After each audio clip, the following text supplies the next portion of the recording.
our leadership summit, November 2025. Woo! In our new black hole space. Those are so many cool emojis. Good. So emojis are part of how we practice reflective listening. And so the more that you participate with emojis, the more juice we're going to have to keep doing the song and dance and going on our workshop hop. Nice. We got ghosts. So normally what we do have as a norm is to put yourself on orange. Because we have such a bigger space, that was more important when we were in the little tiny theater. The bigger space doesn't warrant that as much, but I would say if you're not on orange, please make sure to have if friends join, you know they're joining, and go ahead and meet them at the entrance to just let them know what we're doing here today. And so what are we doing here today? We do this once a month, and it's a time to come together as a Bridgemakers community and talk about how the bridge is growing, but also talk about something new, something like we want to offer you as the community to learn about virtual reality culture and experiences. And so our guest star today is DJCarson, and Merivio will be our workshop presenters. Yay! And these are two very talented designers, a game designer, and then DJ is an environmental storyteller. So they're going to be leading us on a world hop where we can actually look at the environments through their eyes and ask them questions and just kind of see how experts actually look at these environments. Oh, we lost Llama again. Okay. Yeah, bummer. If she does come back, if somebody wants to meet her at the entrance to just check in, maybe I had a feeling Scott could walk her through. If you're willing to do that, Scott, be rejoin. I'd be happy to. Yeah, I'm gonna go there and see if she comes. Perfect. Yeah, she just came back, so hopefully you can grab her. Okay, cool. Let's go to the next slide. So Mary is helping us with our presenting this week or this month, but won't be here next month. So we gotta get like Mary. Okay, so what we're doing today, we're gonna do some updates, state of the bridge, talk about some new features, if that one's still true, and upcoming events. And as I said, workshop is environmental storytelling. And then we'll get a group photo, answer any last questions, and we'll go on our world hop. Who's excited to learn about environmental storytelling? Emojis. Yeah. Okay. Oh, yeah. Who wants to know what environmental storytelling is? More emojis. I know what that is. Nice. Okay, go ahead and let's go to the next slide. So we're going to break this down a little bit more, and we call this state of the bridge. So there's always a part of the bridge that's like shiny and new and polished, and we're like, yeah, look at us. We've got some cool growth happening. We're excited. There's also what we call growth edges. Those are the parts that are like, we have little caution cones, and we're like, hey, this is an area we're working on. And there's so few communities that I've found that really give a lot of transparency onto how they're growing through those challenging points. So we do cover that every month because we're about helping community builders upskill. So you get to see a window in, hopefully brief. All right, let's keep going. There's always a little delay. Here we go. So first, celebrating for those of you present who are boosting our server. Usually I think you have to have Nitro Plus, but this is a way that we get more features added to our server. So we like to say thank you to everybody who continues to sponsor and boost us. And if you have any boosts laying around, we could use the next level at some point. It's a little bit of, marketing there. Let's go to the next slide.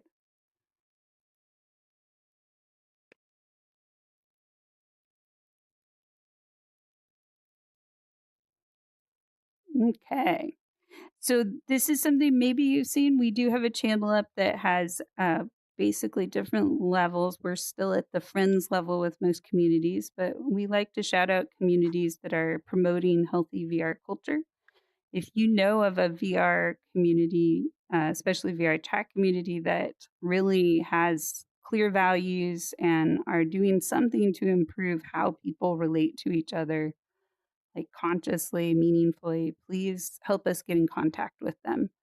But right now we have Curious Connections and Mindfulness VR and Educators in VR. And I think we have Educators in VR as a poster here. Oh, yay, Vinny is here. All right, let's keep going. I don't think we have Mindfulness or Curious Connections. We need to get those going. And then what do we have? Oh, yay. Okay. So we have a special community guest today, which is It's Loki, which is just really fun to say out loud. It's Loki. So let's welcome Loki to the stage by everybody going, It's Loki. And Loki's going to tell us a little bit about their community initiative. So come on up here, Loki. It's Loki. We're lucky it's Loki. We're lucky it's Hello, Loki. everyone. It's him. Yeah. It's the guy. It's the guy. Yay. Yes, And thank you so much for if you can't hear Loki, it's okay to come closer. We didn't give him the yell function. Unfortunately, forgot about that part. But yes, if you're struggling to hear, just scooch up closer. And go ahead, Loki. Yes. Tell us about your community. So, thank you so much, Hayu. And basically, I'm building a platform for people who come to VR or for people to discover VR. And the platform is VR Meet, as you can see behind me. And the problem here that I'm tackling is that many users struggle to find communities or people with their shared interests or passions, mainly in VR chat. Right now, I'm focusing on VR chat. The experience of most people, actually, let me ask a few of you questions if someone wants to answer. How did you find bridge makers? Does anyone here want to share how they got discovered bridge makers? This might not be useful, but yes. I discovered it by meeting Hayu while she was teaching dot model in a public server. So I was sitting on the ground in a random world, drawing in the air for 2 hours, and that's how Mary. And now you're here speaking. Yes. Also, anyone else wants to share? Yes. I found through a Reddit post a really awesome video that featured bridge makers in it, and we did a whole presentation for that video just past weekend. But yeah, it was a bit of like through like a grapevine in a strange way. But yes, it wasn't directly that's really in VR chat I found out about them. Yeah, correct. So what I hear from many people is that they discover communities and places where they end up hanging out most of their time through other people or through, for example, Reddit or X. I see some people using. And the thing is, I think that communities in VR chat should have much more of a spotlight. And that's why I built this curated calendar for trusted communities that I decide once they post an event, if the event is like of quality. And so I put it on the website. And yes, I help people connect and communities connect also with each other. If they want to collaborate with each other, communities in VR Meet. And that's what I'm trying to do. That's a quick summary of what I'm trying to do. I'm working also on community tools. Something that is coming quite soon is if you post, for example, an event on VR chat, it's going to automatically show on Discord and on VR Meet, so you don't have to post it in multiple places. Yay! Yeah. Thank you so much for. So let's give It's Loki lots of emojis. I'm realizing we don't have a current on-staff helper that has agreed to be our greeter today. So thank you everybody for me tolerating me nudging y'all. We did just have somebody join our world that didn't. I don't think anybody respawned. So yeah, Scott, do you mind being our greeter? Just because I think everyone else is a little occupied with other things. I'm sorry to put you on the spot, but there we go. Cert. Okay, Cert's here. Oh, it looks like they found us. Scott might be AFK. Looking a little gray over there. So. Hi. Hey, Zert. Welcome, welcome. Thanks for finding us in the middle of the black hole. So thank you, Loki. I appreciate you coming up, and I know you gotta go soon, but yeah, really glad you're here for sure. Okay, and yeah, welcome, Zert. Glad you're here. Okay, let's go to next slide. But yeah, you can find Loki's website at vrmeet.zone, Z-O-N-E. Correct. Yeah, .zone. Okay. Mm. And What is that? So Quick question. Yeah. Does everyone see community shout-outs at the top there? yeah, are you Yes. seeing the slides Yes. back here? Okay. Okay, good. So that's okay, Cool. Scott. No worries. No worries. Yeah, they're in sync. Good, good, good. All right. So yeah, this is another way to look at our shout outs on Discord. Loki's poster that is also at the beginning of the road going outside the black hole is also in community shout outs now. Low-key excited to see it. Ah, nice pun, Venia. Okay. If anybody was reading Venia's text, Venia is making a pun off of your name, Loki. Let's go to the next slide. So yeah, you can shout out your own communities, but you can also shout out other people's. So let's do lots of emojis for all the people listed up here. So we're now welcoming newbies, Zert, and who do we have? Draco? Yeah, Draco are here as newbies. And Loki technically is also a newbie. So welcome, welcome. We're so glad you're here. Yes. You can tell we're big on our emojis. Yeah. And we spell it newbies with the EE because of a residual semi-obsessive admin quirk that I have carried over from previous community systems. So instead of just BIES, which doesn't really mean anything, we list you all as Bs. You are progressing in your B development. And it's the idea that we can vibe together and also hold our individual identity. And so we also have somebody going on a walkabout today. We're so lucky to have her with us to make some comments about that if she's willing. Venia, who's our core advisor and has some journeys ahead. Before we have Venia come up, let's also welcome back Jose as our helper too. Welcome back, Jose. Glad you're here. He's throwing out money.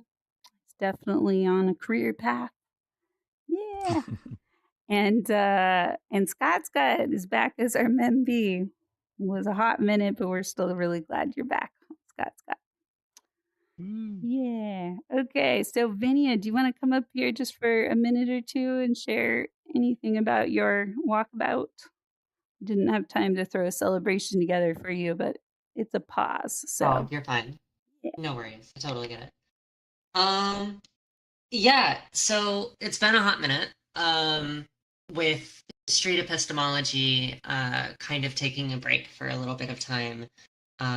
I'm not sure if a lot of you have realized that I've kind of taken a step back a little bit. My life has been pretty tumultuous over the course of the past several months, and we had an absolutely phenomenal course here at Bridgemakers. I loved that course, but from that point forward, things have been a little bit difficult for me in public life. So a little bit of a peeling the virtual curtain back. I was originally a part of a PhD program, and unfortunately that PhD program kind of broke down a little bit. So I've applied for a second PhD, same school, same everything. But that PhD has resulted in me being in a little bit of an immigration nightmare, and the university has not yet decided whether or not I'm going to do it. So I need to go to Bali. Woe is me. I'm going to be spending a bunch of time in Bali while I wait out whether or not I'm going to get to re-enter the PhD program under engineering. So it's a little bit of an exciting thing. I might be able to get back to work, so to speak, but it's also pretty terrifying because it basically just means as an immigrant, I can't be in the country, have to go elsewhere, and then I just have to wait to determine whether or not I'm going to be returning here to Australia or to the United States. It's been terrifying. It's been paralyzing, but I'm going to be spending a bunch of time drinking Mai Tais for the rest of the next month or two. And unfortunately, that means not a lot of time spent with all of you. So this isn't a goodbye. It's definitely a see you later. I know that no matter what happens, I'm going to land on my feet. So the hope is that I will be back. And I'll still be available. Ruth is still going to be very much in contact with me. I just may not be around for a little while. Yeah. Yeah. Thanks. Lots of emojis to Venia on her physical reality. We'll call it adventures, but also coping, surviving, and hopefully Mai Tais to comfort you on your journey. And hopefully we'll have you back in here soon. But yeah, I'm really glad you're able to come, and hopefully there'll be some follow-up transition text just so we have it for our people who aren't able to come. But yeah, you have been such an incredible gift to us. And I mean, who here, if you've been to street epistemology, is going to miss Venia's like mic drop moments where Venia just says the most deep and interesting, what seems like semi-random facts about the most random questions we're running, but just in a way that I can't stop thinking about it for like a week afterwards. So, and then also that class that you taught with us, it was our first Bridge Makers class where we learned civil discourse and the concepts behind it. So you have been such an incredible support for Bridge Makers, and this is your community, whether or not you're advising or helping. So hope you stick around and send us some pictures of Mai Tais when you can log on to Discord. For sure. Yeah. Oh, I'm glad you're here as long as it's true. Yeah. Thank you. Thank you. Lots of love to Venia. Thank you all. Yeah. Hopefully it'll be a blink of an eye and then Venia will have solid ground under her feet again. Okay. Well, thank you. Let's do, thank you. You got that. All right. Social media team. Let's shout out Lamarock and Armani, who's out on vacation, and LinkedIn. We don't have anybody running our LinkedIn right now except me and maybe Llama a bit. So, yeah, but we're basically, we know marketing is a necessary evil, and we're trying to figure continually how to do that. I tend to attract a lot of people that don't like marketing to surround me because I don't like marketing. But, we can call it different things like spreading the Bridge Maker's word. No, that sounds too religious. But, we're looking for support around how to build our presence consistently online, keeping up with all the different scheduling things. Now, VR Meet might be on our list also to schedule. It's a lot, to like get the promotions out in the different areas. So if you know anybody who's wanting to build their marketing skills with a team of hopefully pretty fun people, please sign up or send people our way, and also follow us in these different places. Let's go to the next slide. And now we have also our editing team for videos. So getting shorts out and finding ways to take what I find very fascinating long form content, but many of you are conditioned to the world where you want a 30-second to 1 minute video. And otherwise, it's like flatline of attention. So that's also an area we're growing in. We're happy to have Jose back on that team. And Ronan is also helping think through how do we do this in a sustainable way. What are our habits that build good content so we can get some of the amazing wisdom coming out of all of Bridgemakers out to everybody else. Okay, next slide. Can I say something? Yeah, sure. I just want to thank the people that do this because I use it quite a bit. I take it and I don't get back, and I just really appreciate it because I watch a lot of the live streams and the videos and everything. So everything you're doing is really appreciated, and I would love to see more people get involved. Yeah. Yeah, It's when in people some do. Oh, go ahead. in some ways it's our only recap of events. So Exactly. Yeah, when people do mostly verbally say things about what they love about our YouTube stream or our content we're putting out there, it really gives us a little boost to keep going. But yeah, slowly growing our following there. And when people can't be in headset or just need to catch up later, I do hear that that's really helpful to be able to go back and look. Okay, so now, Frofridor.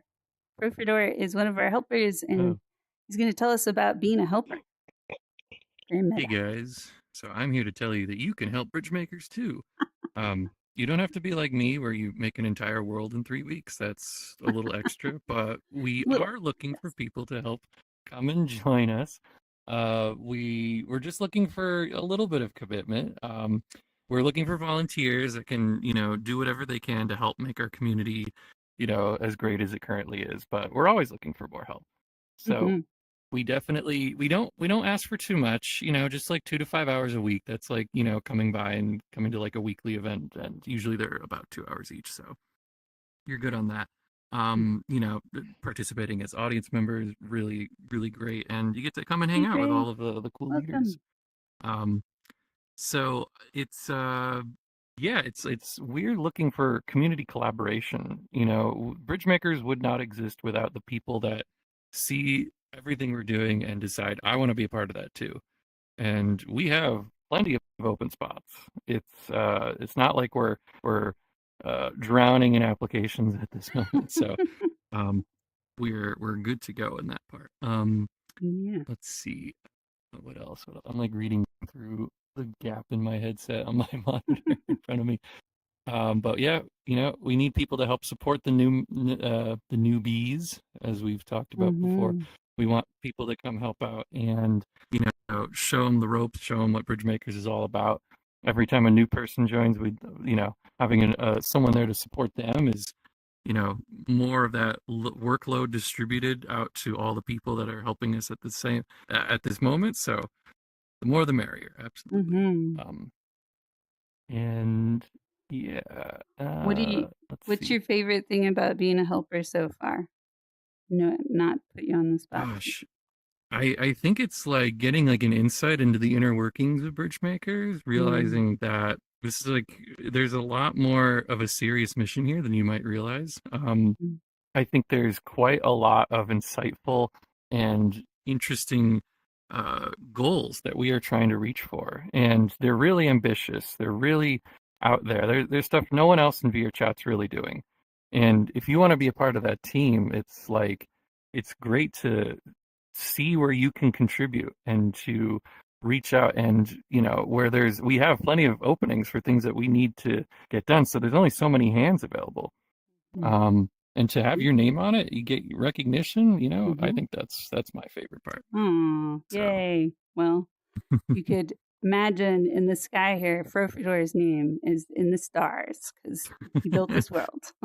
I could put my name up there if I wanted to. Draw it in the sky. Yay. Okay, well, thank you, Frofridor. That was a lovely endorsement. That's true. Okay. Yay. Okay, next slide. Getting through these. Okay, so I'm going to go through this briefly because who loves to learn about policy building in VR? Probably not many here. If you do, we might want to talk. But I've been deep in it for the last few months, actually, but more intensively in the last month. Basically, we're learning about how to talk about both talking and writing. How to talk about risk to communities. Oh, is there? So policy building around this, because when I reach out to the biggest communities in here so far, I'm really not seeing any actual paperwork or policies from those leaders, either because they're scared of sharing them or because they don't have them written. And even VR chat itself has some trouble around this as far as like really explaining where that line is. And it wouldn't just be VR chat, all the apps do. They're pretty worried about talking about these things like suicide or trolling. So our last summit, we did talk about trolling and how do we know when somebody's ready to join Bridge Makers. That's still in progress, but I'm just basically putting this up as an ad because even if there's just one behavior or one event, there's a ripple effect that happens to communities. Emoji, if you've seen that effect before in your communities, where there's like somebody misbehaving or there's somebody who's actually threatening to hurt themselves, and we want to show up for those people, but also like, how do we protect the community while doing that? So there are different documents in progress, and how does Bridgemakers protect ourselves as a growing movement, while also giving some of the skills and community like information that we've gotten on what are best practices. Like, yeah, we want to send everybody to a therapist for both of those situations, right? But how realistic is that? And if they can't find the therapist, then what do we do when these are our friends or fellow leaders? You know, how do we still acknowledge they need support, and where does that line get crossed too far? That's kind of what we're looking at. So we're going to move through this slide, but I just wanted to give you that visual and help you understand. And if you do know people in the community who do have experience talking about this or would be interested in having a conversation with me or the team, I'd really like to talk to them. I'm building a little crew of mental health professionals that do have some experience in virtual reality. It's a very, very small circle right now. Okay, next slide. And then just to, I can't go into super detail as to why this is up. We already showed this slide about 4 months ago because it was up again. Did you go to the next slide? Is it just delayed? Uh-oh, that one's not spinning. So I wonder if we froze. What do you see? I see it. It's spinning. Wait. Here we go. Oh, Wait, there it is. It might I have thought just. you wanted to skip. Oh, I did see you Pro skip TV the 3. policy? The other policy one? Yeah. Policy Do you see it now? I just see policy policy building, update. but not policy update. Uh, Okay, Oh, everyone I else see sees the policy update. You need to reload. Reload. There's it. Is there- there there's a the save button on top? The button over here. Okay. Oh, crypto's here. I hope I didn't screw it up for everybody. I'm synced up. I'm gonna resync. Please work. Okay. Yeah. All right.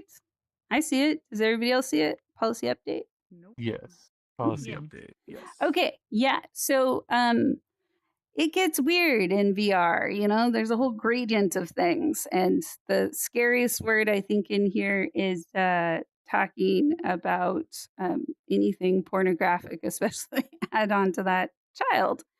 But this is our current statement on how we approach sexualizing minors in any capacity, including cartoon form. So we are not for it. We consider it pretty harmful. and how that applies to members. There's a gradient there, right? Is it legal? Is it illegal? This could be a whole workshop in itself that I'm sure would just, fill up really fast because everybody's stomach gets really tight when they start hearing about this. Hello, welcome, crypto. Nice to see you. Is that a new avatar? That's cute. So this is, again, still in progress, but this is going to probably go up this week just because it's come up in our community again. What happens a lot of times when you put those two subjects together, so pornographic and child, is people just vacate. They're like, oh, headset's dying. Like it's really scary, right? And it's got to be something we iterate on so we can get better with our words so that we can model, because for some communities we are a model of like how to set those systems up.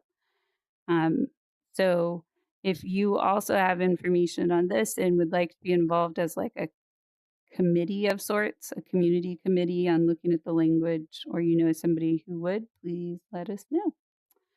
All right, next slide.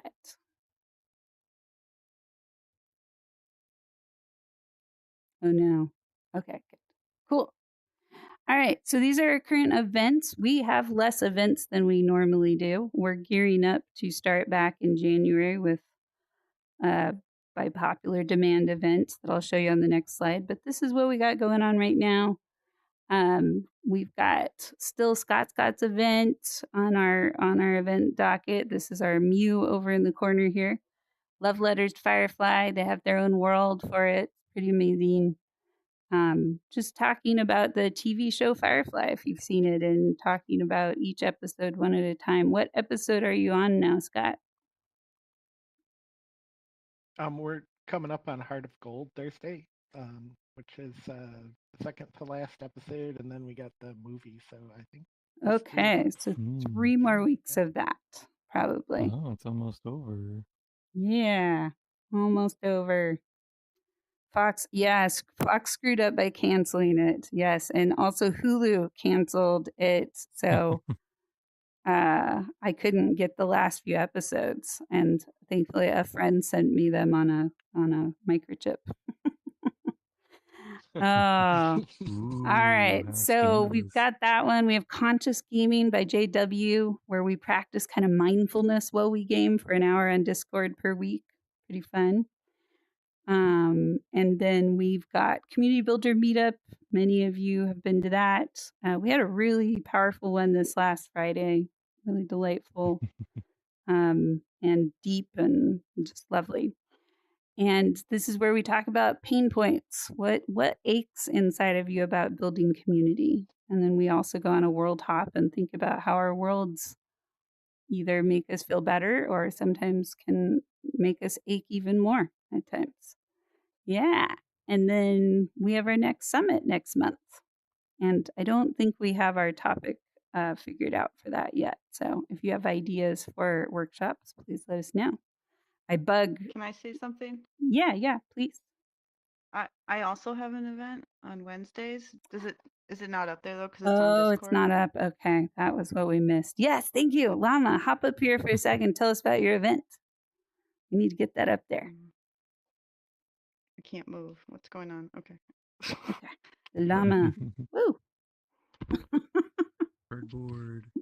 Go ahead. I don't even know what I look like at this point. I You're haven't showered today. Llama. Please excuse You me. look Yes. marvelous.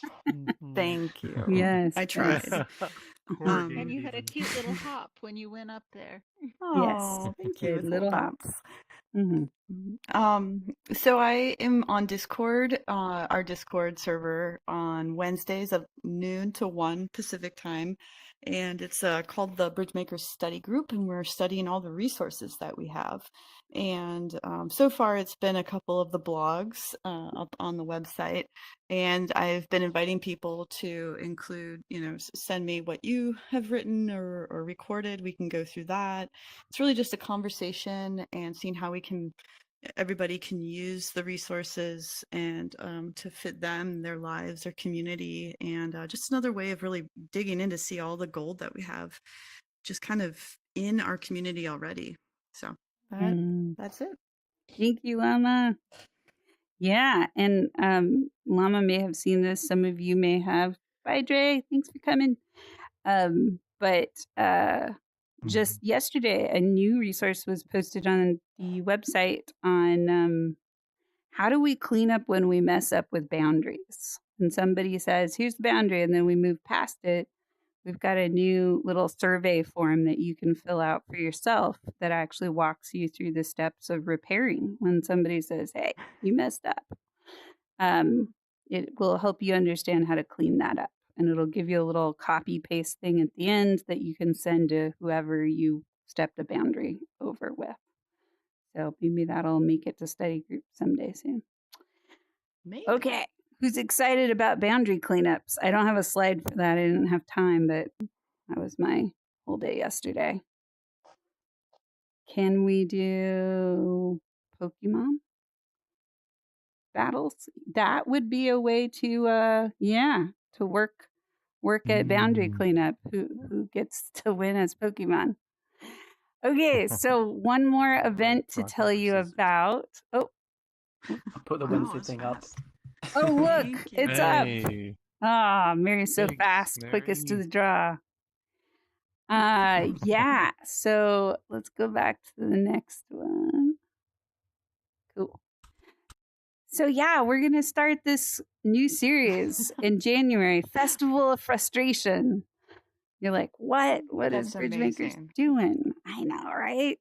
I picture us having like a banner with like confetti falling, but maybe the banner is like swiveling around and hanging in an odd way that just makes us all frustrated. Yes, emojis of frustration. But Oh my gosh. each month is going to follow one of those emotions up on that very hard to probably read dot model up there. So I teach conflict resiliency, and each month we're going to do a different emotion that has to do with conflict. We're going to make friends with it, and we're going to celebrate it. And we're going to learn about where it shows up in all kinds of places, including worlds. So if you have a frustrating world you want to join in and add to our docket for January, tell us about it. Hop on our Discord. We're going to open up a forum that I think we already had made for this. And yes, Mary is standing in front of Music Hop. Yay! So for a while, we did something where basically we just come together on Discord and we all pile on our songs that have to do with that emotion for the week or the month. And Mary kind of curates and DJs it and gets us talking about it. He even has a little app he designed for us to select our emotional journey through emojis. We can kind of follow the map of how we felt at different parts of the song if we want to. And then we get to see all the different parts together at the end. How all of our journeys maybe mirrored each other, or maybe we're totally different. Wish I'd put a photo up of that. It's really cool to look at. Okay. So who's excited about Hop coming back? Some of you started in Bridgemakers with Hop. Human on Purpose. Yeah. Okay, we got some emojis. Some of you are like, oh, I don't know about that. Okay. But it's basically when we're in conflict, we have to learn how to practice emotional fluency and talk about our emotions, or the emotions become us. We actually start to behave as if we're the emotion. The more we can name our emotions, the less likely we become them. Next slide. We're getting through. Thank you, everybody. All right. Is it stuck again? No. Okay. And without further ado, let's get our environmental storyteller and our game designer up to tell us about our workshop and explain these very cool stickers, one of which I need to upload while they're talking. Okay. So, together we'll be doing a world hop. Me and DJ will be kind of alternating, choosing worlds, and then talking a bit about what we see in them. Maybe Yes, and maybe let's start with some introductions. Tell us about who you both are. Yeah. Whoops. Well, We're excited, but give us Are a you sure these are little. the right Mary, guys? And Very informal. I do some game design and game development stuff outside of Bridge Makers when I have time. Mhm. And this is DJ.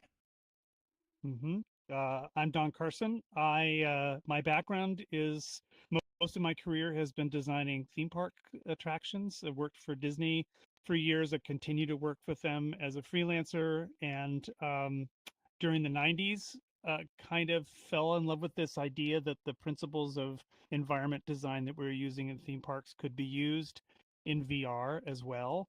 I was kind of a lone voice in the mid 90s, especially in the theme park world. But about 4 years ago, I was hired on as a senior art director for Walkabout Mini Golf. And if you haven't played Walkabout, I understand a $24 miniature golf game isn't for everybody. But what we've used it for is that we use miniature golf as an excuse to allow us to play with environmental design. And so we just released our 36th course. And while the primary game mechanic is that you're meeting people online in VR to play miniature golf, we're also trying to build really, really rich story-driven environments that allow you to connect with the people that you're playing with. And the majority of the sort of fan mail we get for the work we do is much less about the sport and much more about reconnecting with their people with dads or family members or friends.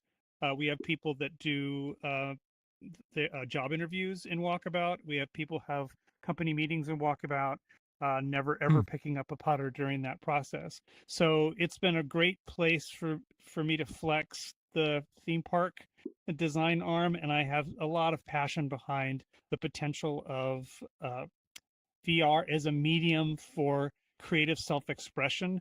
And there are some potential rules that Mary and I will be talking about that can help in environment design that that are questions you can ask yourself as you're designing an environment, and that can could reach the goals and touch the heart of the people who are visiting your worlds, whether you're there or not. So that's me. Yay. Great. Venia just That sounds typed awesome. the. Do you want to say what you typed, Venia? I read it, but then it was gone so fast. Gotta unmute yourself. I think a mini golf setup as an excuse for unstructured community interaction is just absolutely genius. Love that idea. Yeah, it was a complete accident on our part. We didn't realize that it was as good a choice, but miniature golf allows for silences. While someone's putting, someone else isn't putting, and they get to talk. And so conversations start to happen in that context. That one of the example is if you ever tried to talk to your dad on the phone, it's always like, "Hi, well, good. Here's your mom." You know, dads suck at communication, but dads are great when they have a putter in their hand. And people have said how they've reconnected and been able to really deeply have a relationship with their parents because it allows for something as safe and less scary as a telephone call to meet up and chat with them. Yeah. I've met multiple people in Walkabout Mini Golf that have said that they started playing for their own fun, but then over the years they've gotten their entire family all over the country or world headsets, and now they play with their grandchildren and they play with their long lost cousins, and everybody gets in at least once a month to just play golf together. So it can make such a difference to be able to see people you would normally just be on a phone call with awkward silences. And the magic of the space in this world where we have all this high graphic resolution is that it's not high graphic resolution, but it still gives this really tender, loving care feeling to it, so that your conversation gets to be the high graphic resolution. That's the kind of richest part, is the story you're making together through the space that's really carrying you and helping you kind of remember your favorite memories of beautiful themes and worlds and stories. So yeah, can't say enough about that one. Before we, if I could add one thing, my deepest hope for the work that we do is that it's permission for fellow designers to use it as license to do the same in their own world building. Yeah, permission is a one word, but it means a lot of things when it comes to being creative. And my own personal journey with DJ has been really meaningful in me giving myself permission as a non-traditionally trained environmental designer to like trust myself and also learn more about the concepts that already exist that explain partly why I have those instincts. It's a little bit of a mind meld for y'all, but in my mind, we're all inside of each other's minds right now. And we're also inside of Frofredor's mind and my mind with this space, right? We're all mind melding here. That's quite literally what VR, social VR is. Mind blown, says Crypto. Yeah, it's pretty trippy when you start to think about it as an overlap inside of all of our consciousness at the same time. It's like almost psychic. Before we go on our hop, I think it would be really good because there's a lot of words up there, and there's a lot of potential to kind of lose track of the words because we're going to be seeing some cool spaces. So could you both walk us through those words on each of your slides a little bit and just help us imagine what it's going to be before we actually see it a little bit for each of the things? Okay. You want to do your list first, Mary? Sure. So, when you first enter a world, the space you spawn in, you kind of want to be safe and quiet so that you can kind of adjust to the new environment of the world.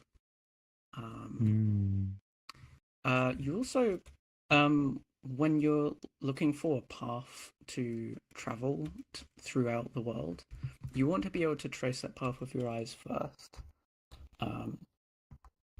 Rather than, let's say, for example, if there's lots of walls in the way or doors, it's harder to get a feel for where you're heading.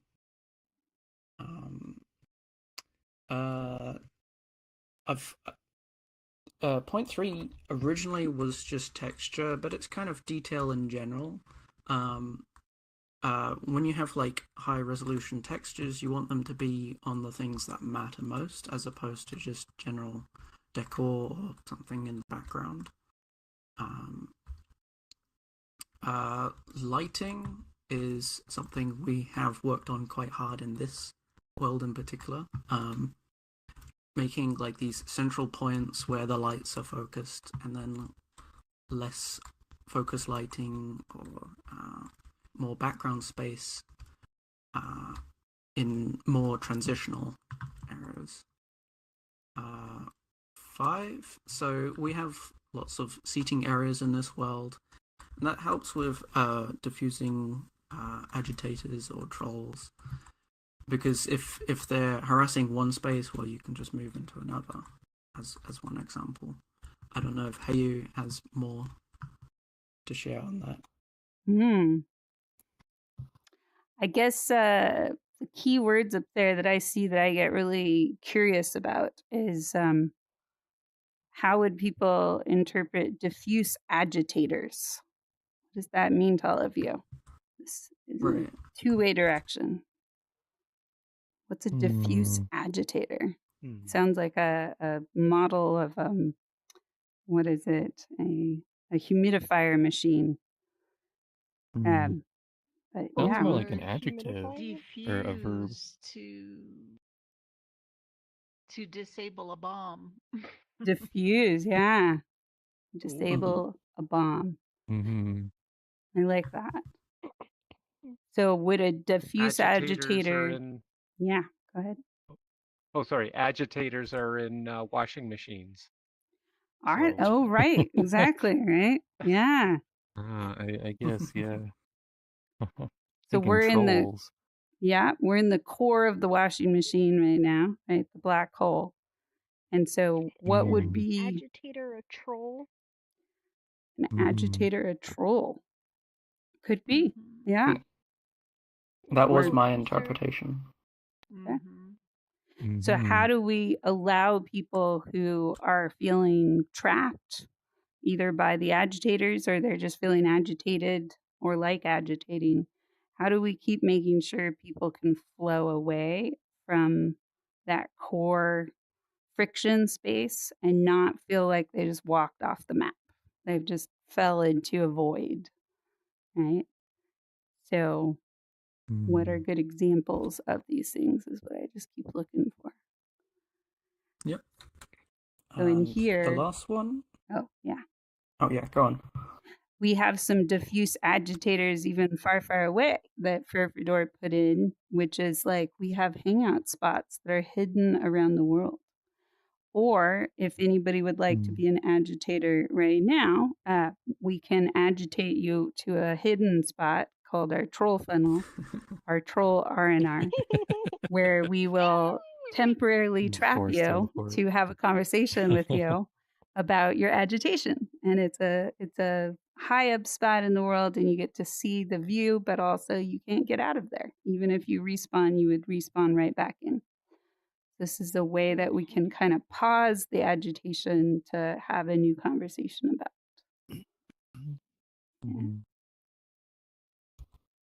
The last point on my side is platform parity, which basically means do the PC users and the Quest users see the same thing, or are we existing in mirror worlds or fractured spaces? Yeah.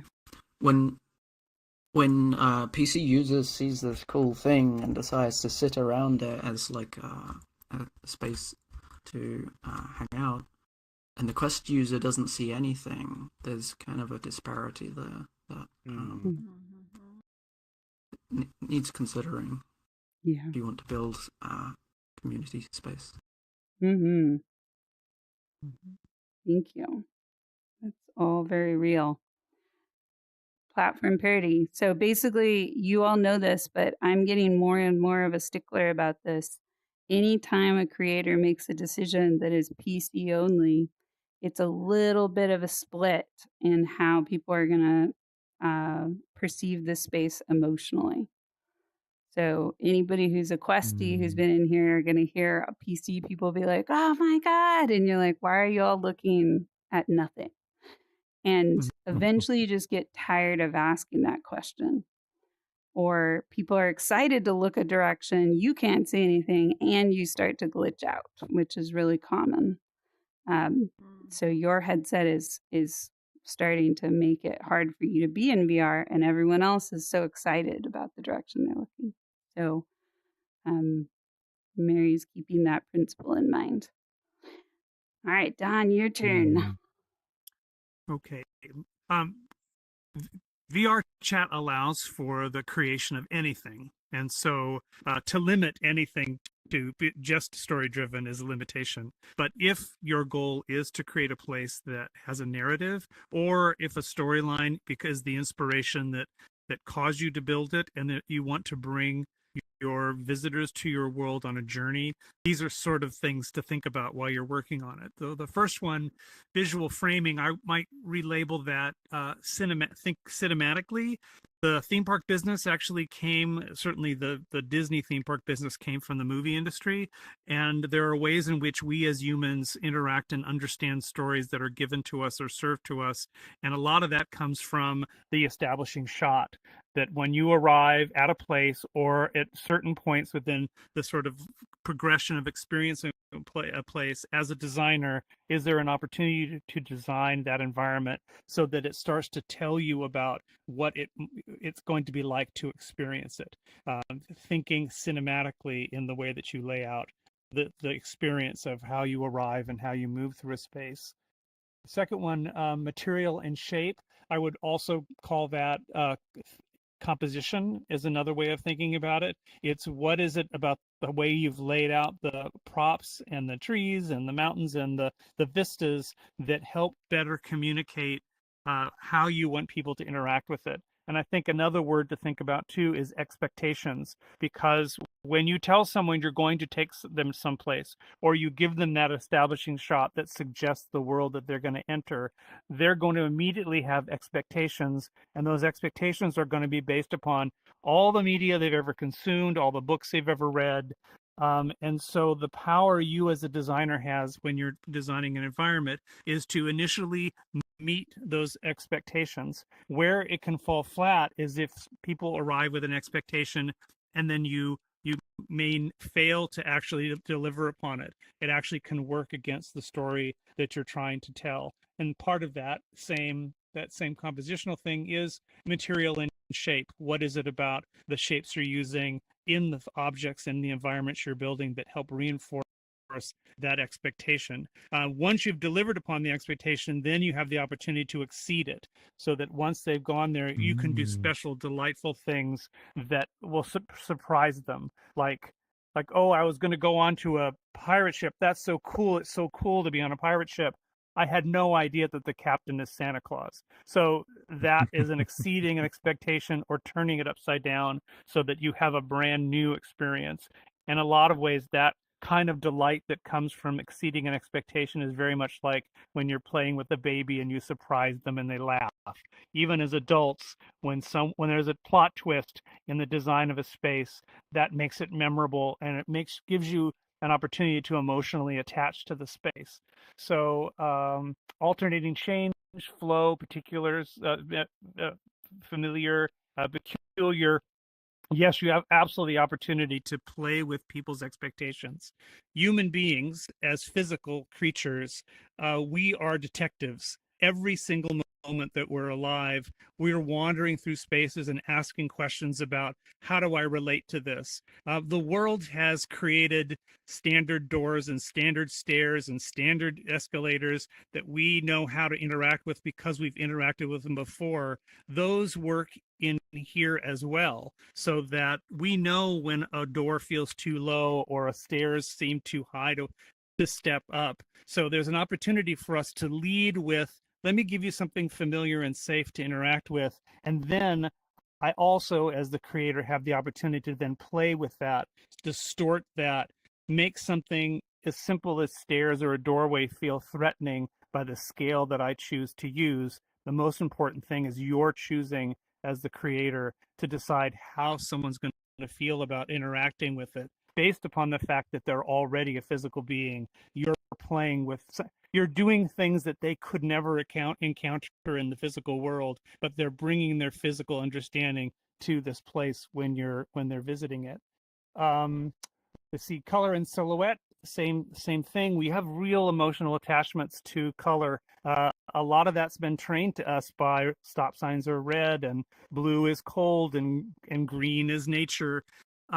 Use those things when you're designing. There's opportunities to make people feel certain ways by the colors that you use, and also the relationship of the scale of things. Things can be charming and cuddly and cute, or things can be huge and threatening and ominous, all by the size you make them and the colors you choose to use when you're building them.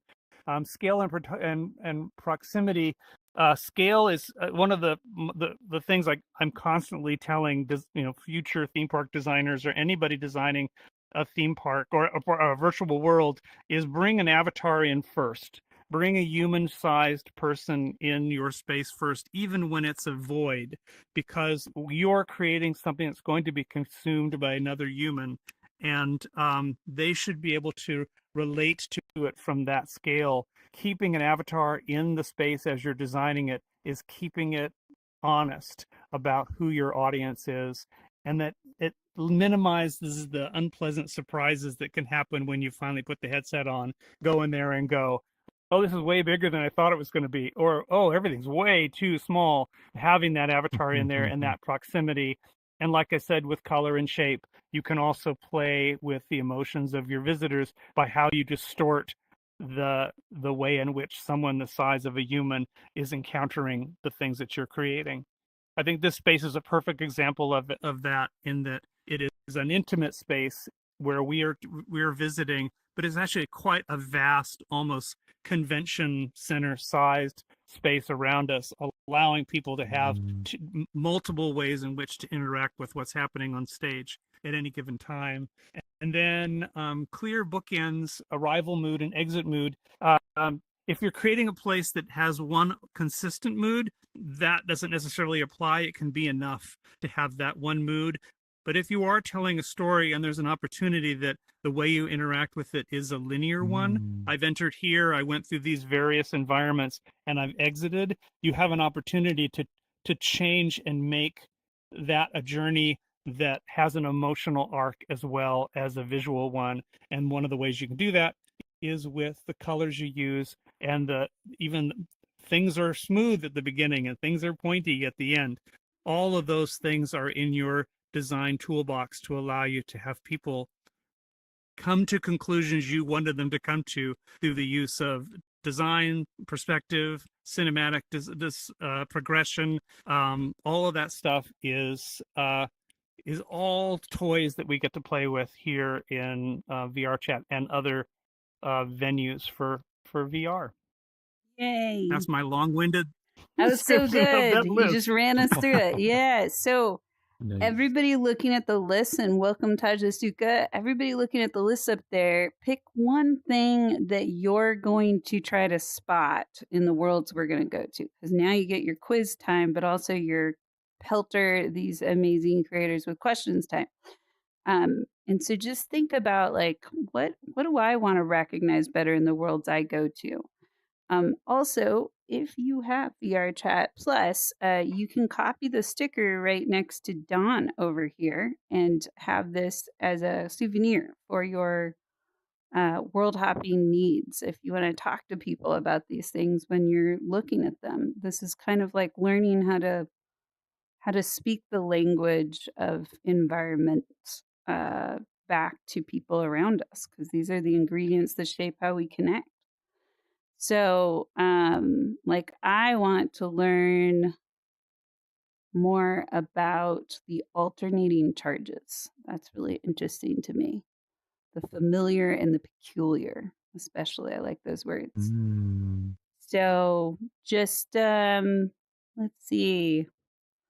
I'm curious, Zert, if you have something you want to learn about today.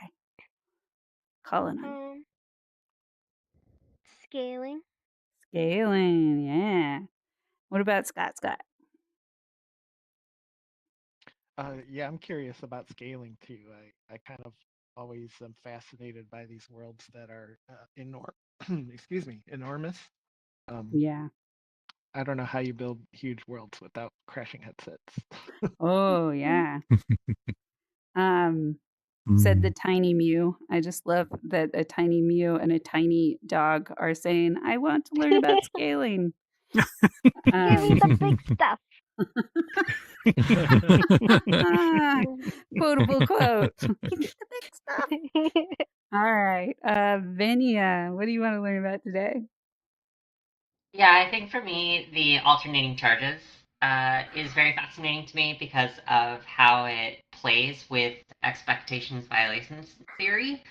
So I think I'm very interested in seeing how a state of flow for a space can be interrupted for both positive and negative means in order to change the way that an individual experiences not just the space that is new, but the space that they've already gone through in light of new information. I think that's super interesting, and I'm going to be paying attention to that today. Cool. All right, Jog, what about you?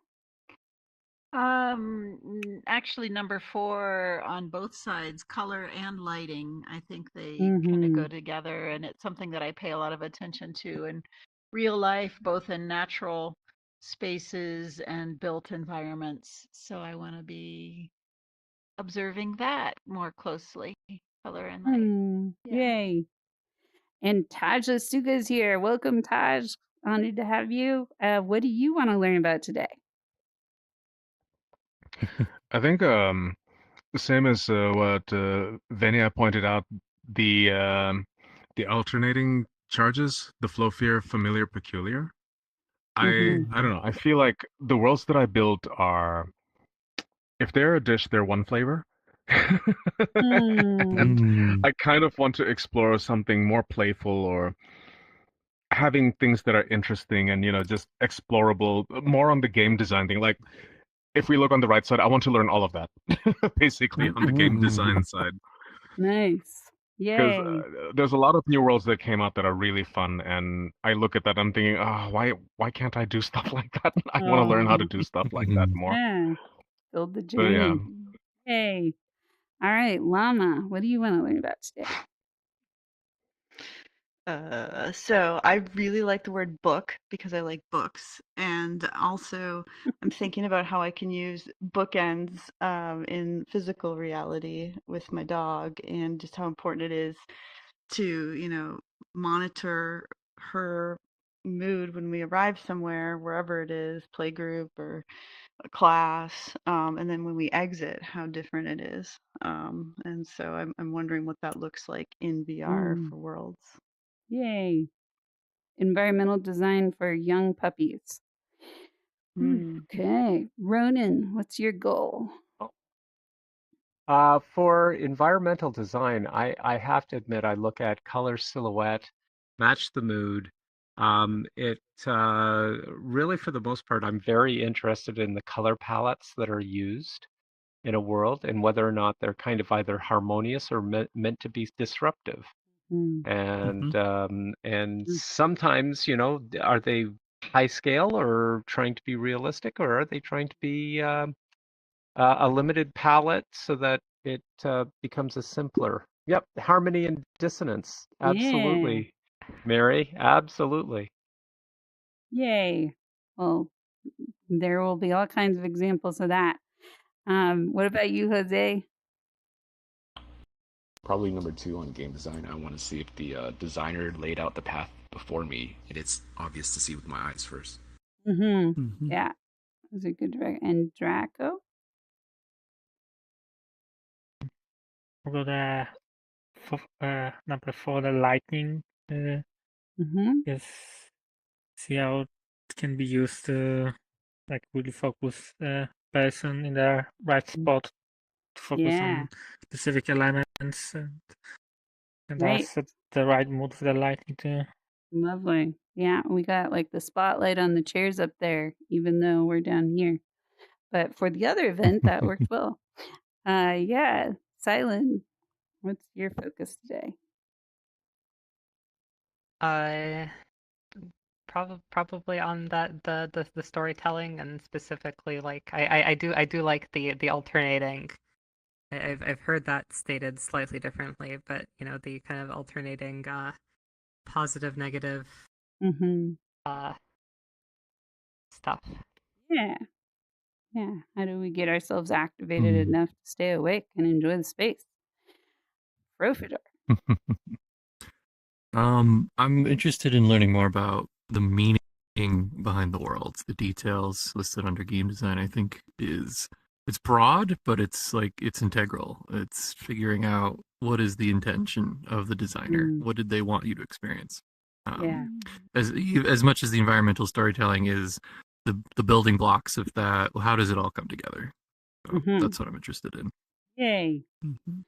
Well, now you all have your quests or questions, and we're going to go on a world hop.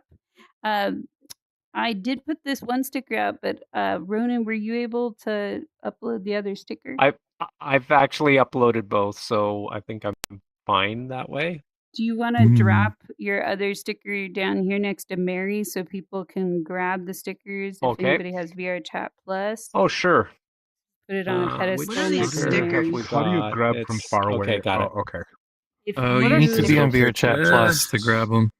Yeah, okay, if you there have we VR go. Chat Plus, Okay. you can point your... What's VR Chat Plus? Do you have to pay for that? Yeah, it's a purchasable edition. I think it's like $10 a month or something.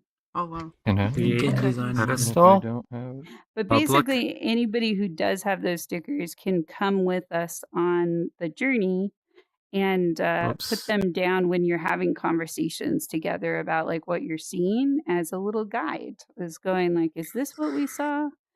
So now, Mary's is down. This is the game design one. And if you can't see the stickers, that's okay. This is just an extra aid for people who do have it and can see it and can coach us along the way. All right. Well, without further ado, let's get a photo together in front of the screen. And then we're going to go on our world top and get to see through the eyes of our designers here how they see these worlds. Oops, sorry, So silly. hop in front. So purple. Okay. Almost everybody. Yeah, it's really purple here. Yeah. Come on, Benny. That's my fault. Where's Jose It's all Meta? Am I good. not standing on you? Venia is Yeah, up I mean, above. am I Venia, get down here. Can you hear in me somebody's space here? yelling? Okay, there we go. Come on, I Venia. don't know. We've I got think the she's, we've I think got she's the getting ready to camera. greet someone. Okay. The hell? Wow. Flying. Lovely. All right, here we go. And you are in front Oh, of DJ. good have someone join So us. there we go. Scooch in there. Awesome. Perfect. Should we Come have our on recent in. guest Jump in join the us? photo. Danny, Yeah. come on in.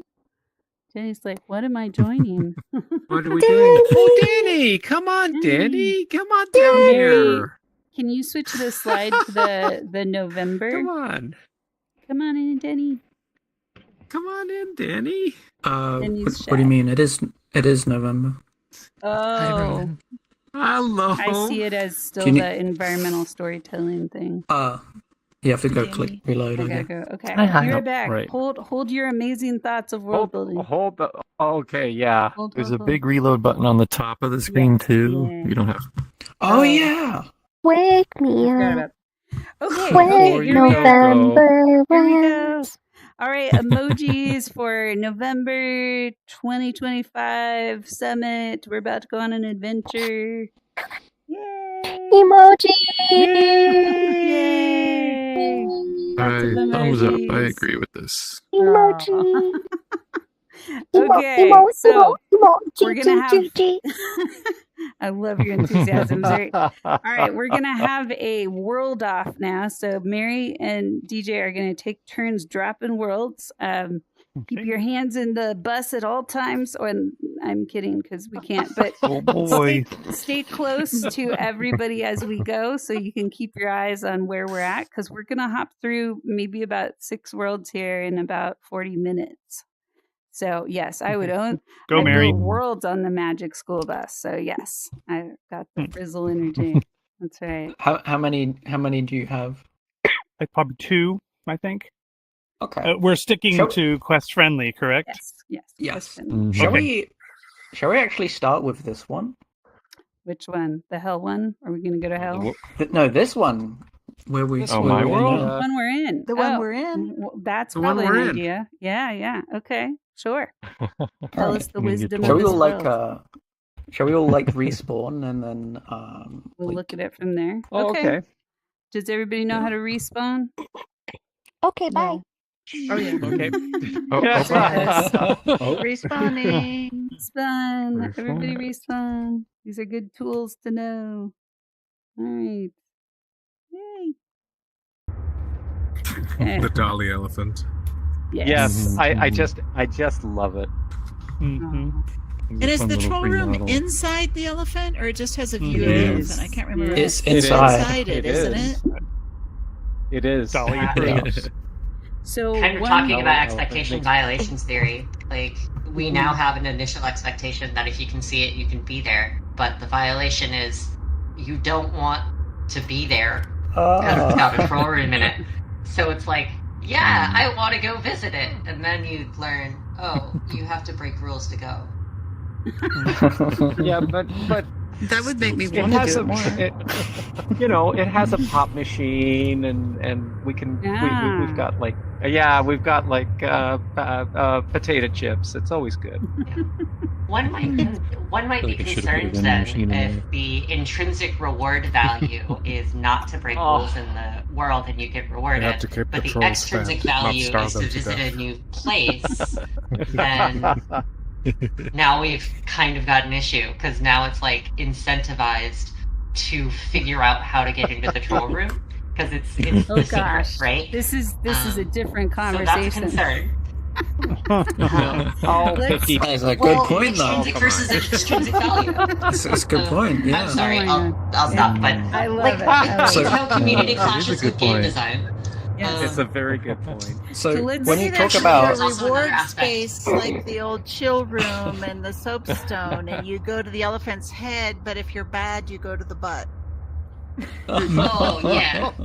Okay. That'd be funny. Okay. So we're It gonna hear reminds me a lot. one comment from Mary and one comment from DJ. We could probably spend our whole time in this world, so we're gonna just skim the surface of it, and then we're gonna keep popping. So what are you gonna point out, each of you, for what we're seeing here? So for this one, I'm going to focus on the eyes finding the path before the feet. I think in Venya's case, her eyes drew a path directly to the elephant. So we may have to put her in troll jail at some point so she can experience that for herself. But for the rest of us, I think we all can very clearly see the road that takes us to the black hole, which is the central event. So in this case, we have a pass. There's a tick Nice. to that point. Yeah, this definitely has an establishing shot when you arrive. It's the same as the icon as you're loading it. Thank you. That's not always the truth. The thing. It also does the playful thing of taking something impossible, like a black hole, and something familiar, like the highway, and allowing you to not only better relate to the unrelatable, but gives you a path to walk on to get to it. The delight part is that there's a meeting place in the middle of the black hole. Yeah. Thank you. It is delightful. In community, Venia says we call that introductory friction, which is the funnel that transgresses from performing an action and getting a reward. Yes. I've been really struck by how many people want to actually walk the whole road, even though there's a shortcut. So that's a good sign. It kind of Pilgrimages are real. Yeah. Good point. It kind of makes me think of like a chocolate or sweet with this gooey center in the middle. So I think Something specifically delectable, to Fro Fedora, I said, make the road like taffy. And then Fro was like, so, yeah. Cool. All right, There's let's. also something to be said for lore. I think the Mhm. lore of the road is also a big deal to me, which is Yes. the road seems, for the vast majority of the time, it seems intact. But when you break it up, it seems like for the black hole, there would either be a lot more detritus and debris, or it would just like proceed forward through. So I feel like the current state of the bridge creates a certain sense of excitement to ask what it looks like inside of the black hole. So impetus. Yeah. Yeah. Also something that virtual worlds allow for are Easter eggs or surprising different ways to look at it. And if you happen to walk the road all the way through the black hole and through the other side, you realize the road is turning into a snake, the skeleton of a snake. So not everyone discovers that, but it's just another layer upon another layer. We'll put. There's another hangout spot at the end. There is. Yes, the snake also has a cozy spot in the middle of its teeth, because why not? So let's get our first world down. We're going to keep going, and we're going to learn from our world creators. Where are we going next? One more quick point. One more quick. All the motion in the world is centered around the black hole, and we're kind of drawn towards motion as well as composition. So that's another thing to bear in Lovely. mind. Okay. All right. Let's keep going. And I'm going to invite in our next world our world builders. If you've ever built a world in here, you can have the first questions or comments because we know you think about this stuff a lot. So we want to listen to you since you're here. All right. Looking for, there it is. Do I do? Yeah, I do group, right? Group plus. Yeah. Group plus? Group plus. Okay. Does it still have that bug where it doesn't show up as a portal unless you're friends with the person? I hope not. If it does, it'll be a friends plus, and then we'll Short just go. meeting. Well, Yes. Don't everyone rush in. We just want to make sure it shows up. Yeah. Okay. Can I everybody? see it. Can everyone see it? Can anybody not see the I portal? can see it. I see it. Okay. All right. I see Let's go. Ah, I like this one. Yay. Oh, this one. Mm-hmm.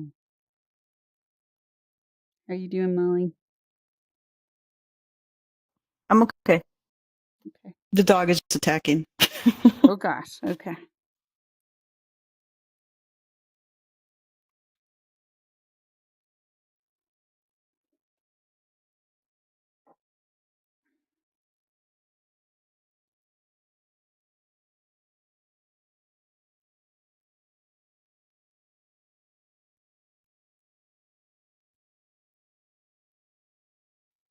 Oh, very loud.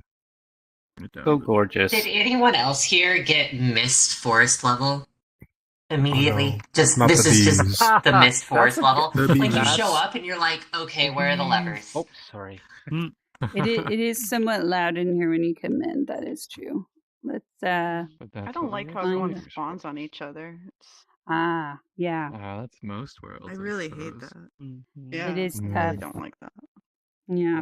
Some worlds Hopefully have we'll get that to some change. randomization, so they're not immediately on top of each other. I don't know if that's Yeah. something you have to turn on, though. Okay, so let's get But DJ up look, here But they don't give and you places to Taj draw and them. Silent.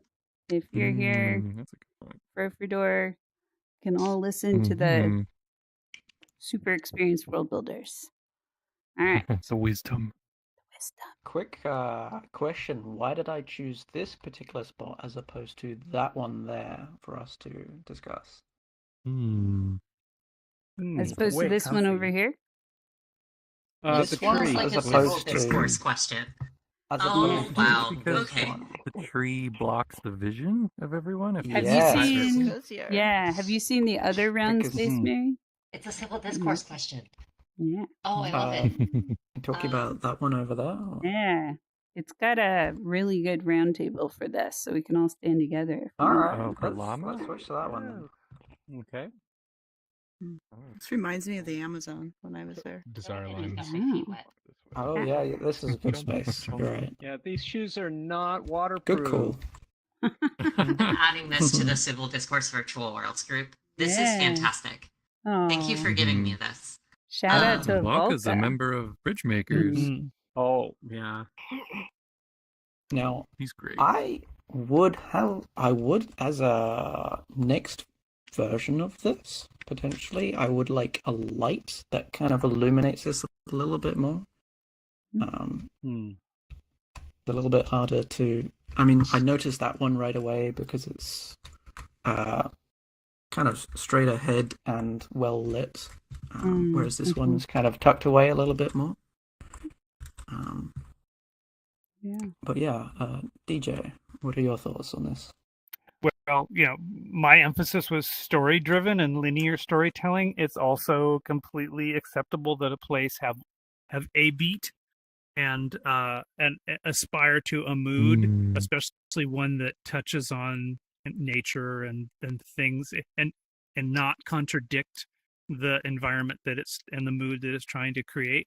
I think the other thing that's very impressive is that one of the hardest things beyond not putting too many polygons in an environment is texture consistency, the resolution of textures.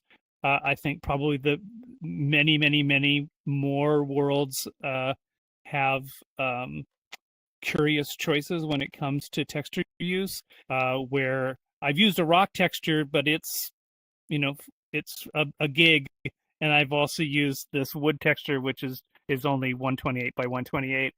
This is an extremely consistent use of textures, and also it's not attempting to replicate reality. It's actually very illustrative in the texture choices that have been used. Stylized. There's nothing in here that draws your attention away from the experience of being in the space by curious or questionable texture or color use.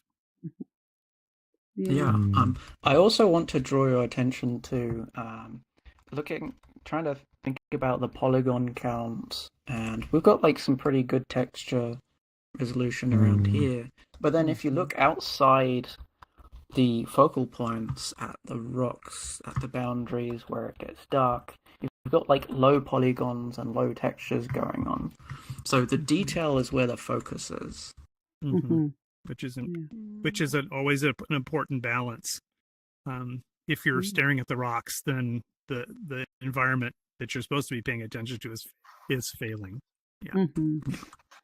And we've got a lot of green colors, which are very nature, very grounding, and soft edges, which are kind of inviting and comforting.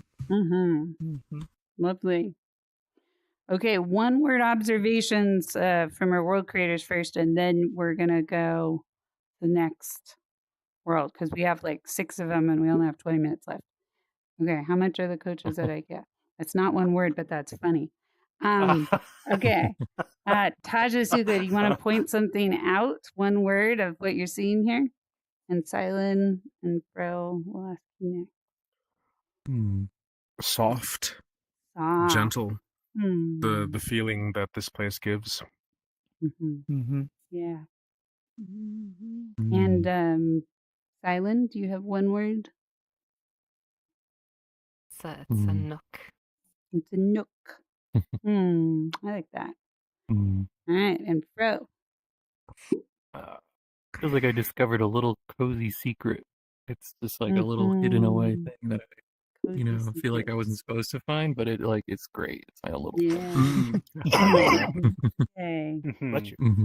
And shout out to Avalka. This creator has quite a story. You can read more if you type in Avalka's name on our Discord. You can read more about their story and their personal healing journey, and then also their world creator journey, how they kind of woke up to how to build environments that are healing. So, yay. Well, I don't know how she did all this in Pro Builder, but she certainly did. Wow, yeah. This was done in Pro Builder?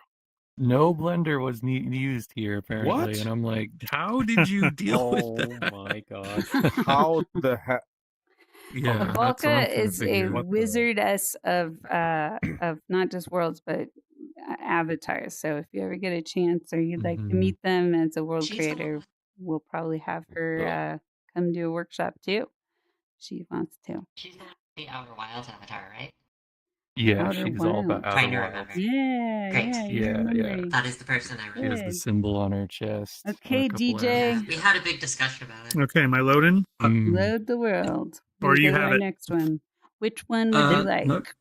I can grab it. I will Okay. retract my first comment because I didn't notice these lights. I think here. I think they Made in the Abyss. Okay, we're You gonna showed go me Made in the yesterday? Abyss. Yeah. So the next one we're going to Oh.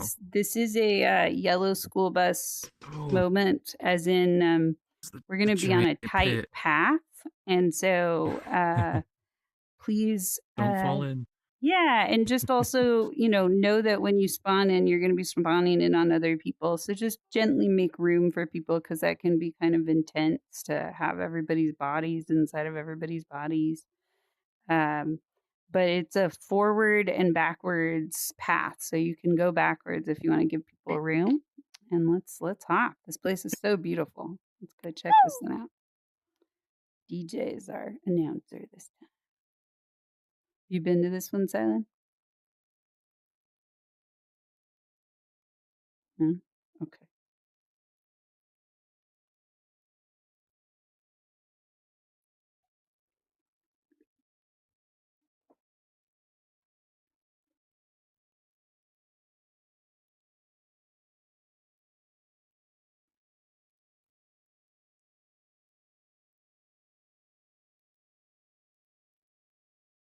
another world I had been to where they recreated like all of Made in the Abyss. You start at the surface and there's an Oh yeah, absolute massive chasm. and you dive down. Wow.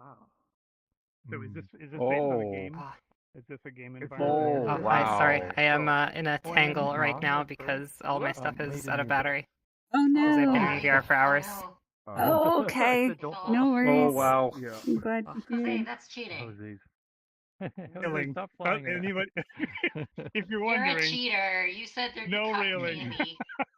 No railing. Right. Okay. OSHA violation. Zero railing. So, There I'm is gonna have one. my flight on just in case because I am very clumsy. But Let's yeah. To get it. There let's is System move on my abs. up to the stage maybe Can we where go up there's the more room to elevator? stand. We're gonna go next to the Yeah. elevator to talk through what we're seeing. I want to go up the elevator now. It is an Very instinct, but it doesn't rise. Unfortunately, it's just a portal. There's a bird down there. This one? Mm-hmm. Oh, Yep, it keeps but going in that don't click direction? on That's it because crazy. otherwise it's gonna be hard to get back. I'm gonna block the elevator. Ah. Be like, do not go. I am Don't reminded of remember something seeing for this walkway. world. And I'm very curious to know if other people are going to notice it. And Well- it's Which very detail? important because of horror. Okay. Mm. Well, so Vinny, just because we have so many worlds to hop through, I know you're going to share something so cool, and I really want DJ to have a chance to share what he picked. Why Yeah, he no, picked yeah, this so- world. So no worries. Yeah, Okay, DJ, go for it. Okay, well, just a quick checklist of items. The first thing when you arrived definitely illustrates the cinematic moment. It looks like the loading icon, which is super, but when you arrive, there's a bit of an awe moment where you're seeing the compositional layout of the space. It does a great job of giving you a path that your eye can follow before you go. You already have a feeling about where you're intended to go. You could even look behind you and see that you're not at the beginning of the path, that the path stretches way off in the distance behind you. This thing with the telescope lenses on it is incredibly inviting. The color palette is super simple. What green and purple are a wonderful combination. It's familiar in that I know what a mushroom is. It's not familiar because the mushrooms are upside down. I've never seen anything like it. I think it is definitely an homage to a pre-existing known world. A place that it could conceivably have been improved is for, I'm assuming, technical and time reasons. The elevator, which is being offered to you, your expectations are you get to ride it, and you don't. It is actually just a venue for a link that then teleports you up inside of it, and then you're given basically a directory that gives you links to other environments. The missed opportunity, I think, is that the joy of experiencing a space is the ability to explore it.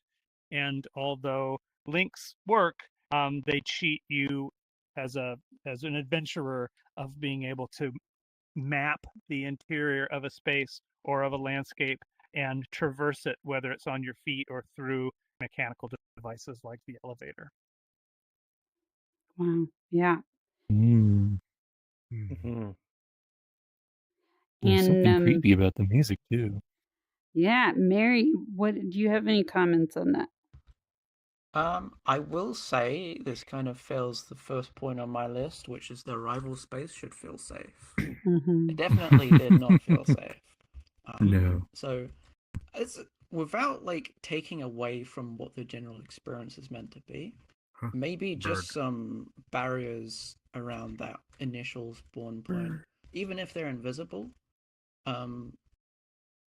Maybe preferably something that is in theme though, that could give you just this little safe space.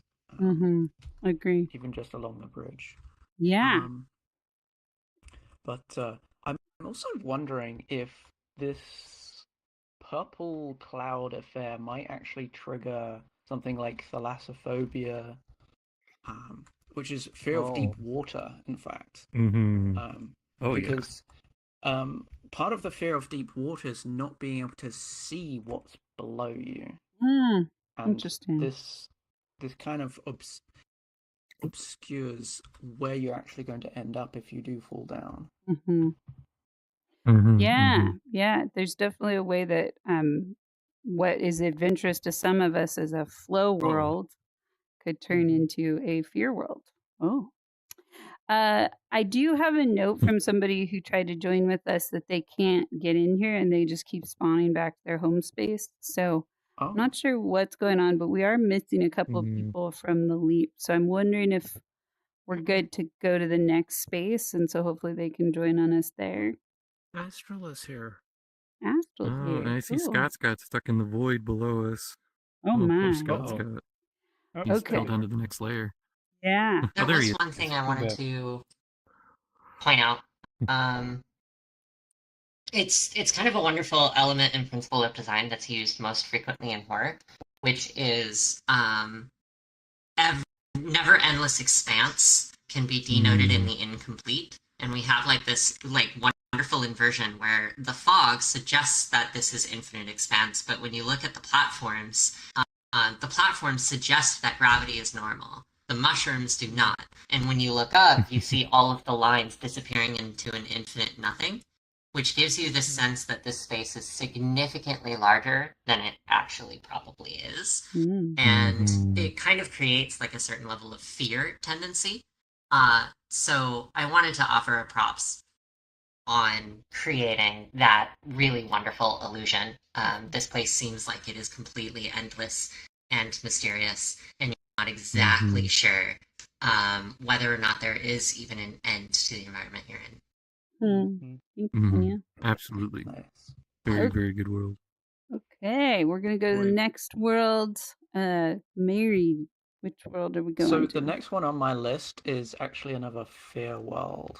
Do you guys have a flow world to take us to first? Was that the hell one? Yeah. That was lovely. Okay, I have a contrast to the hell one that we found in our World Hub the other day. That is kind of a mirror of it, but hopefully designed better. So we're going to surprise both of our workshop people. Okay. Oh, it's this one. Yeah, come check this out. Hopefully other people can join us. Don't die in their headsets. Hey, Astral, welcome. Glad to have you here. That is a cute avatar. My goodness. Wow. I like your avatar. Cute. Let's go. Hopefully. Join. Join.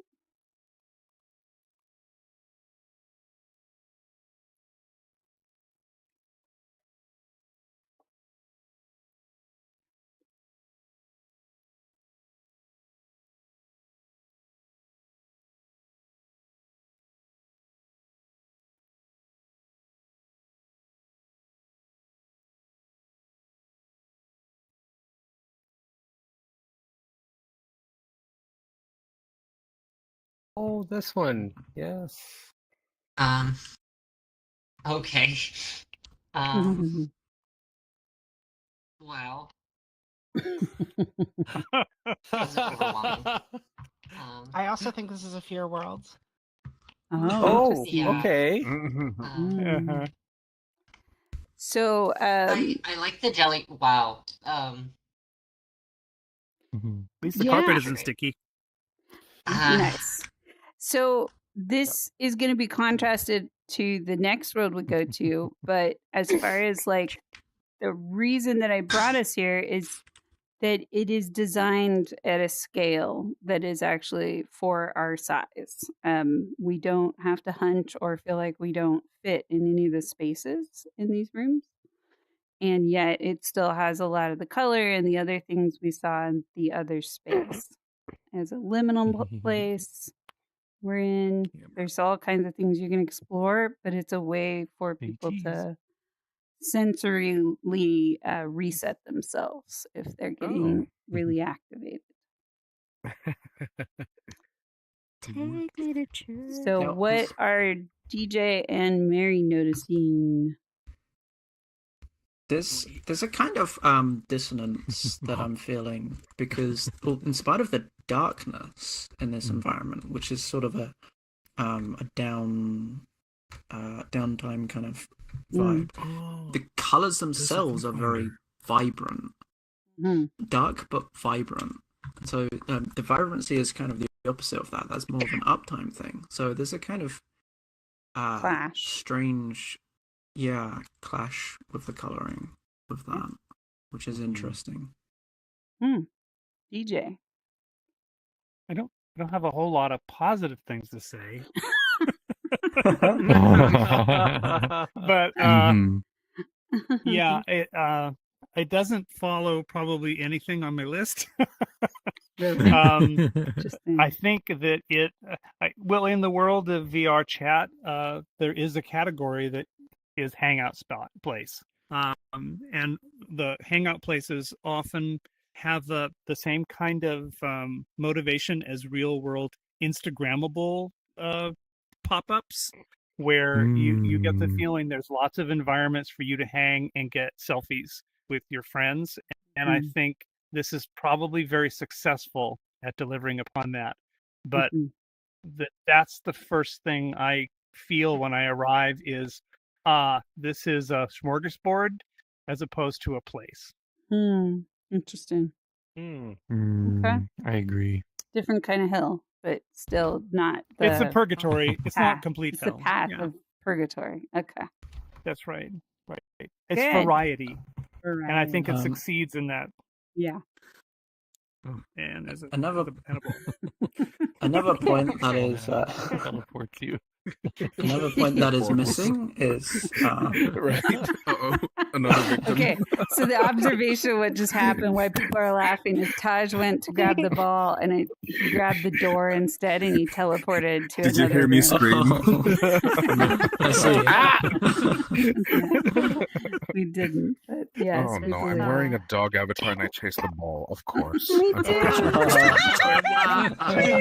Oh god, two of us. Oh no. Hey, welcome, Llama. I'm glad you got back We in. have to fight our basic instincts. Okay, so no, you two are fulfilling expectations. Yeah, Which point was that one again? Okay, good. With the ball, you know. We're gonna keep going because this environment is bringing our senses up, and we want to keep as low or down as we can so we can get through this, but also not overwhelm the people on this tour with us. Yeah, this is hectic. It definitely is stimulating, right? Yeah, I don't find it relaxing. Right. Yeah. Another point is that cute. It's interesting. There are obviously other places to go, but the eye can't see them. They're kind of obscured. Not just because there are walls in the way, but because the ground kind of blends in with the trim on the walls in some places. It's an argument that less is more. I agree. I actually find this space like rather interesting because it's definitely designed in like the style of like a real life sensory room. In VR, of course, we only have the senses of sight and hearing, but like if you were in the real life version of the sensory room, you'd also have a bunch of like cush balls. You know, those are like the squishy balls with like the bunch of hairs coming out of it. You have like the neon lights. You'd probably have some like white noise in the background, and just a bunch of just like, you know, maybe even like some like scents in the air, and like you just stimulate all the senses. So this is basically in the style of like a real thing. Yeah, which is having been in one of them, I think it actually captures the vibe rather well, though. Only with sight and sound, obviously. I mean, or only with sight, rather. We don't have other senses. One of my first experiences in VR was somebody who identified as autistic and also a game designer, bringing me into a vacuum space, kind of like where we see the jellyfish floating. And they had programmed all these different objects just to like light up at different speeds. And it was fully around. So just all these diamonds in the sky that were lighting up in different ways. And then they had their favorite music attached to that lighting. And this was how they would calm down in VR if they felt overwhelmed, was they'd go to this space. So we can also very Temple understand. Grandin. Yeah, exactly. So we can also understand that, well, this might not be soothing for some of us. This could be really comforting for other people. Agreed. And yeah. Okay. And Now let's go to democratized the world building. Yeah. Oh, I gotta go. I gotta go. Okay. Thank you, Llama. My dog has turned feral. I have to go take her out. Oh, okay. Oh. Take care, Feral everybody. time. Thank you, Llama. everybody. Bye. Thank you. Llama. Thank you very much. Okay. Thank you, DJ Carson, for being here. Yeah. Thanks for having me. Thanks for being here, Mama. I guess we have time for one more world. We've just gotten through so few, but this has been so good. All right. Let's not make it the hell world. Let's not take you to hell. Okay. Okay. We're going to go to a beautiful. This was close to hell. Tower all right. would be a good place for us to visit. So, which one, DJ or Mary, of what we've gone to, would you like to close with? Mary, do you have one? I do not, no. Oh, okay. Venya, you mentioned the tower? I was thinking, hey, you might want to actually plug that. There's a brick tower that's a really good community experience, but it also works really well for this exercise. Tower, you say? I'm so glad you said that, actually, because I've been meaning to connect the two of you together. So Silent, Venya, Silent. Oh, yeah. That's you. Oh, Hello. Yay, hello. Yay, hello. And, you know, I think that could be lovely if Silent isn't too sick of it, because at least it'll give us a space to stand in the middle. Sure, and we're all big fans of it. Sure. Yeah, okay. Okay. Silent, we drag Silent to this world frequently, but yeah, hopefully Silent is not feeling terrified of us doing that. We're not going to go all the way up, but it does have a big open space for us to talk about some of the principles and close up here today. How's that sound to our workshop? Discussion is the introductory part anyway. Yeah. It's going to get Venny all excited, though, because Venny's the community architect that found a manifestation of the world, illustrating so many things. Yay! Come check out Monument. Woohoo!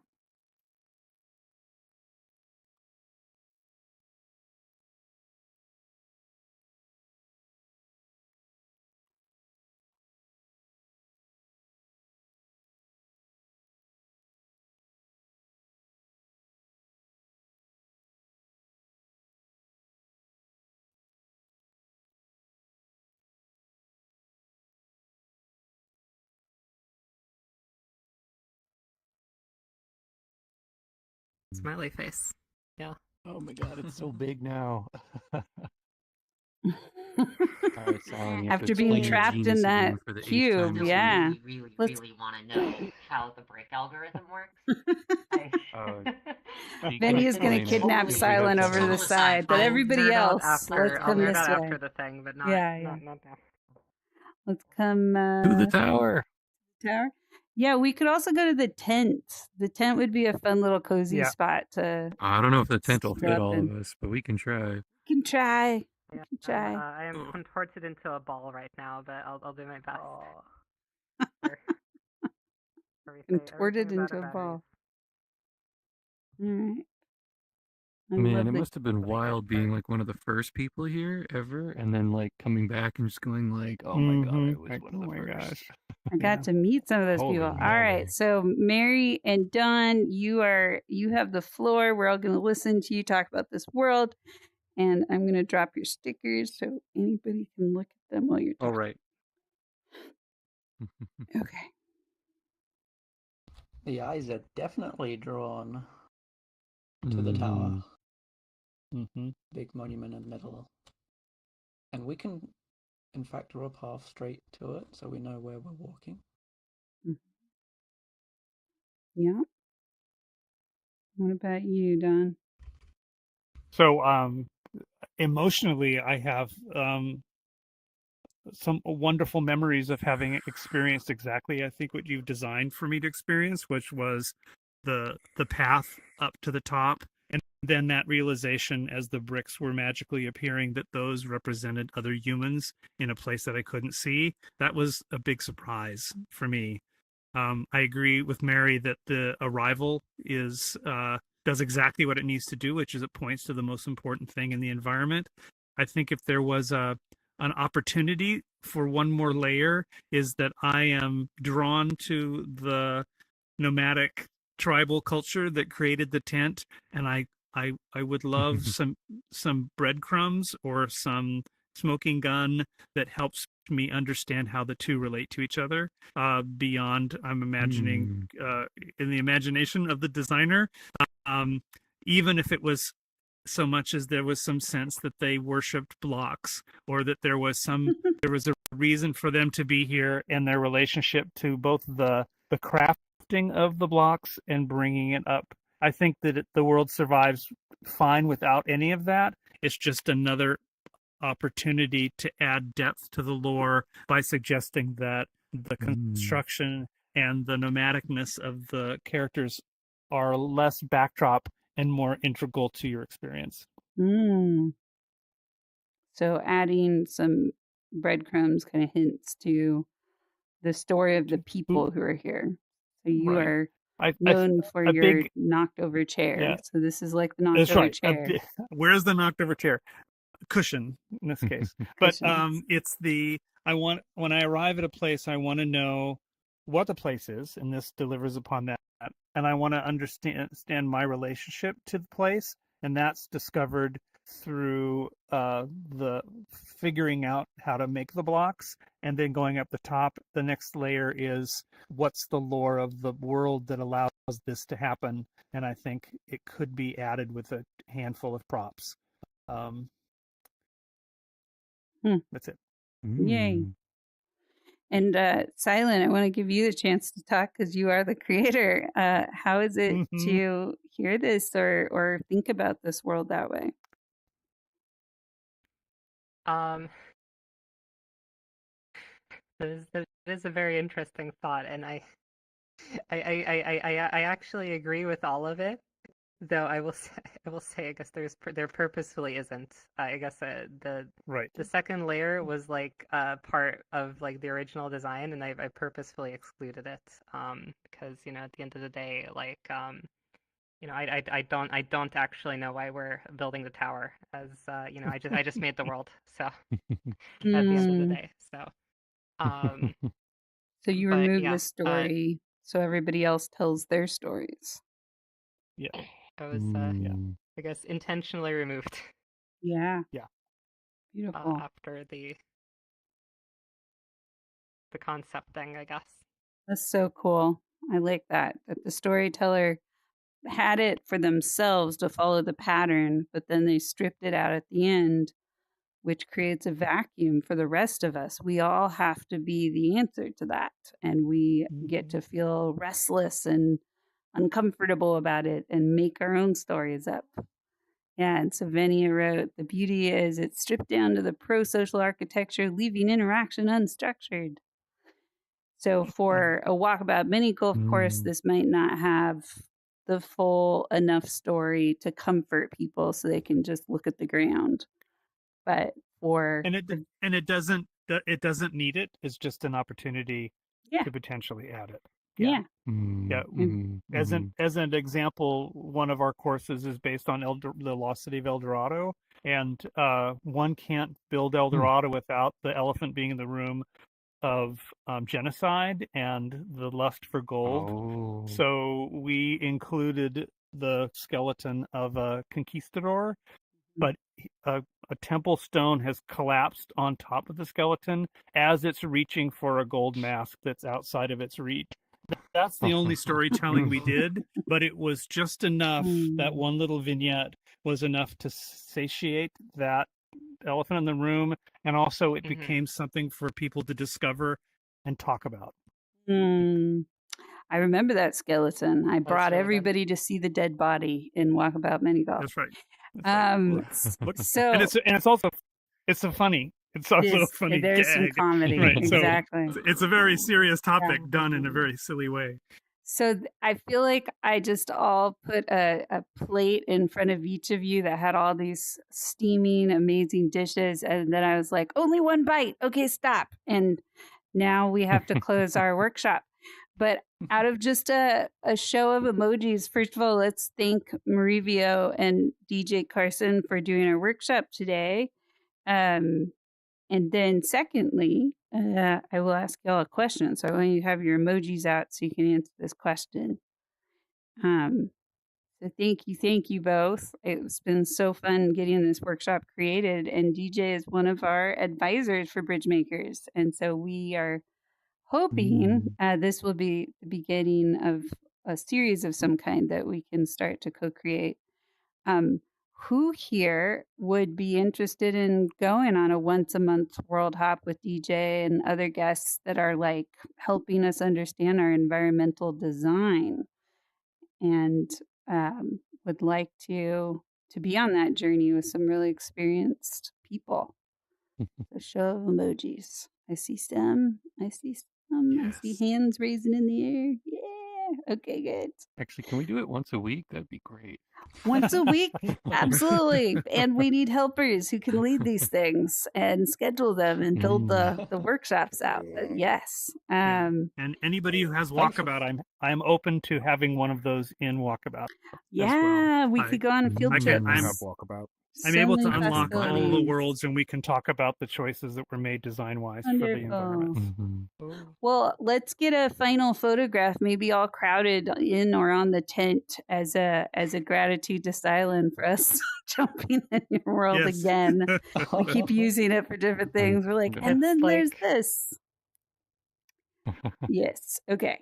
I'm gonna hop into my camera. Exactly. Really good. Where are we going? Get myself seated. I can't use the camera.